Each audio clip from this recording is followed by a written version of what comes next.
하나님은 예레미야 선지자를 통해 거짓에 빠져 있는 이스라엘 백성들에게 너희는 이것이 여호와의 성전이라 여호와의 성전이라 여호와의 성전이라 하는 거짓말을 믿지 말라고 말씀하십니다. 도대체 이게 무슨 말씀일까요? 예루살렘 성전을 여호와의 성전이라고 철석같이 믿고 있었던 이스라엘 백성들에게 하나님은 왜 예루살렘 성전을 하나님의 성전이 아니라고 말씀하시는 것일까요? 물론 예루살렘 성전은 여호와의 성전이 분명했습니다.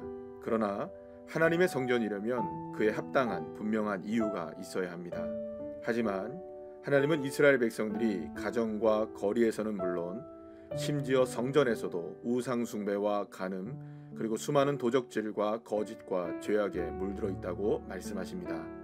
이렇게 예루살렘 성전이 하나님의 성전이 아닌 이유는 차고 넘쳤습니다. 하지만 놀랍게도 이스라엘 백성들은 여전히 예루살렘 성전만큼은 안전하다고 믿고 있었던 것입니다. 이유는 무엇이었을까요? 예레미야 선지자가 살던 시대보다 100년 앞선 히스기야 왕 때 예루살렘은 아수르의 공격으로 완전히 포위가 되는 위기를 맞이하게 되었습니다. 하지만 하나님은 아수르를 물리쳐 주셨고 이 일 후 이스라엘 백성들에게는 어떠한 상황이 다가와도 여호와의 성전이 있는 예루살렘만큼은 안전하다는 믿음이 생기기 시작했던 것입니다.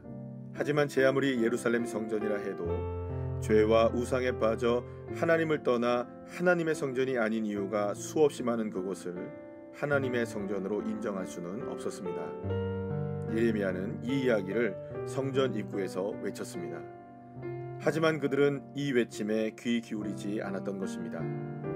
이스라엘 백성들은 하나님을 향한 사랑을 완전히 잃어버렸던 것입니다. 그런데 이러한 일이 수백 년이 지난 초대교회에서도 일어났습니다. 바로 요한계시록 2장에 소개된 아시아의 7교회 중 하나인 에베소 교회에서 말입니다. 에베소 교회는 1세기의 그 어느 교회들보다 뜨거운 열정을 가지고 부흥했던 교회였지만 주님은 처음 사랑을 버렸다고 책망하십니다. 그러니까 BC 7세기의 이스라엘 백성들이나 AD 1세기의 에베소의 그리스도인들이나 모두 하나님을 향한 첫사랑을 잃어버리고 말았던 것입니다. 그런데 안타까운 것은 반복되지 말아야 할 역사가 반복되어 우리들에게도 나타난다는 것입니다. 코로나19 시대를 지나면서 주님을 향한 우리의 마음은 어떻습니까? 거짓에 속아 주님을 향한 사랑이 식어진 것은 아닙니까? 그러므로 어디서 떨어졌는지를 생각하고 회개하여 처음 행위를 가지라. 생각해야 합니다.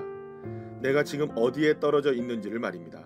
주님의 품에 있는지 아니면 세상의 품에 있는지, 거짓에 속고 있는 것은 아닌지 진리이신 주님과 함께 동행하고 있는지를 말입니다. 만약 그리스도인으로서의 삶이 무료해지고 습관적이고 기계적이 되었다면 더 지체하지 말고 주님의 사랑의 품으로 돌아와야 합니다. 거짓에 속지 말고 주님을 향한 첫사랑을 회복해야 합니다.